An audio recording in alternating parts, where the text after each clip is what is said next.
Hey everyone, Richard Metal Fan here, bringing you guys a brand new 2018 album review. And today we're going to be looking into the new album from the band At the Gates entitled To Drink from the Night Itself, which came out today through Century Media Records. Now, I don't think I really need to talk about or even introduce At the Gates. If any of you are familiar with melodic death metal, they're, like I said, this melodic death metal band hailing all the way from Gothenburg, Sweden, and they formed in 1990. And they put out their first album in 93, I believe, or 92, too, which was the Red in the Sky Is Ours, which is a pretty good album. And then they put out some other albums such as 1993's With Fear I Kiss the Burning Darkness, 1994's Terminal Spirit Disease, and in my opinion, their best album, which is Slaughter of the Soul, which came out in 95. It wasn't until like the year after that where the band pretty much broke up.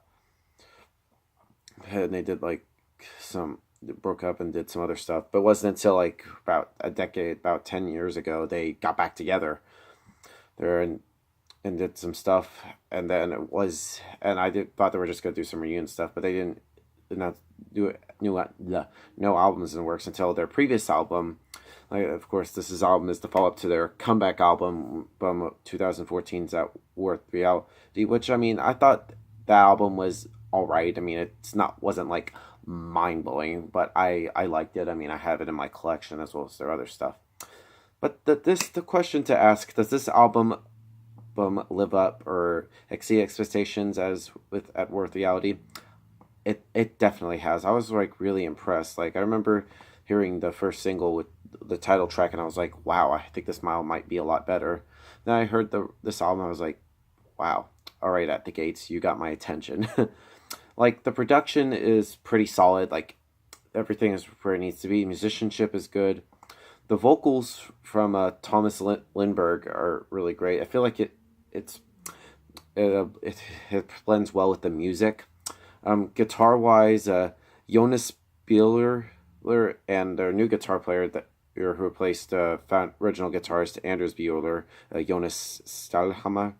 They're both their riffs and just the leads that come together just are really great. Sort of like that traditional thing with like Swedish metal death bands like them, Dark Tranquillity, Soilwork. Always have like those perfect riffs and leads. The bass I kind of wish was a little bit audible. Well, and the drumming wise, I mean, Adrian Erlandson, one of the best drummers I've seen. I seen like from videos is like and heard is like, damn, it sounds good.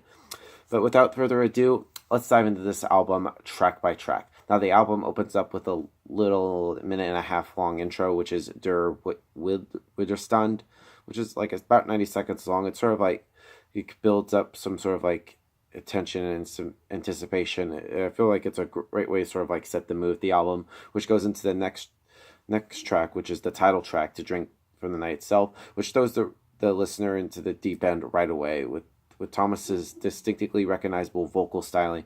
Things coming through in the forefront on an extremely with high energy. It's a very high speed track. The speed is maintained throughout the most part. Which then we go into next song, A Star is Bound in Stone. Oh, and I feel like it, like although the riffs breathe more and more and offers a change of tempo or two and along the way, and just like the build up in like the middle of the song.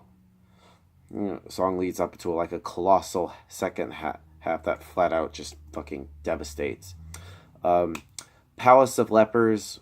I mean, despite its short like 4-minute duration, it captures a great degree of dynamism in the songwriting and one of the most epic compositions on this album.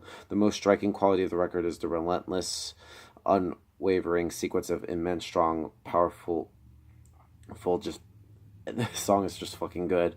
Then we go into Daggers of Black Haze, which is the longest song on this album. It really allows the band to express themselves with both like extremes of the music style and the melody and the brutality, which is beautifully interwoven together. The Chasm, probably the second shortest song on here besides the intro, of course, is perfectly contrasting follow up of that sort of like dry the point of this album home. It just doesn't really speak for itself. It's no, wow. In Nameless Sleep, just the riffs on this is just so fucking insane. Just like very rapid fire singles with sort of like big octave leaps that give like the sensation of speeding forward and then launching into sort of like the void to it. And I love, like, it also has like a sort of like a solo from Andy LaRock, who you probably know, who plays guitar for King Diamond. And it just really sends sort of like very melody and sort of force to the track. The Colors of the Beast, I mean, this pretty much showcases at the Gates at its moodiest. And it opens with a monstrous opening tremolo riff that reminds me of something from like the first two At the Gates albums. So it just almost has like a doom-like lurch to it. A Labyrinth of Tombs, which pretty much continues the band's tradition of profound, moody, and catchy heaviness. Ominous guitar notes shiver as like the song opens, and it leads to a brief yet frenetic drum beat. The bass pounds on, blending with a mix of like dark and light guitar tones. And then the latter quality makes it a great impact, which across like the whole album. The atmosphere is a tremendous part of the record, and this variation inflicts in the guitar pitch to establish heartfelt emotions. Sea of Starvation, At the Gates' moody, melodic, mid-paced death metal formula realizes it's sort of like its full potential here on this track. Pretty dig it.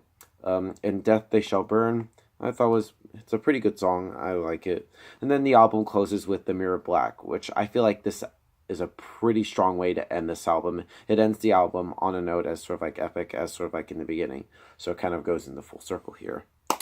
Now, overall, To Drink from the Night itself by At the Gates is a pretty good album, a good follow-up to their comeback album 4 years prior. If I were to give this album a score, I'd probably give this a solid 9 out of 10. It's pretty good. I've really enjoyed this album. Pretty much still one of my favorite albums of this year so far. So yeah, that's my review of the new At the Gates album, guys. Let me know in the comments what you guys think about it, and I'll see you all in the next video, and keep it metal.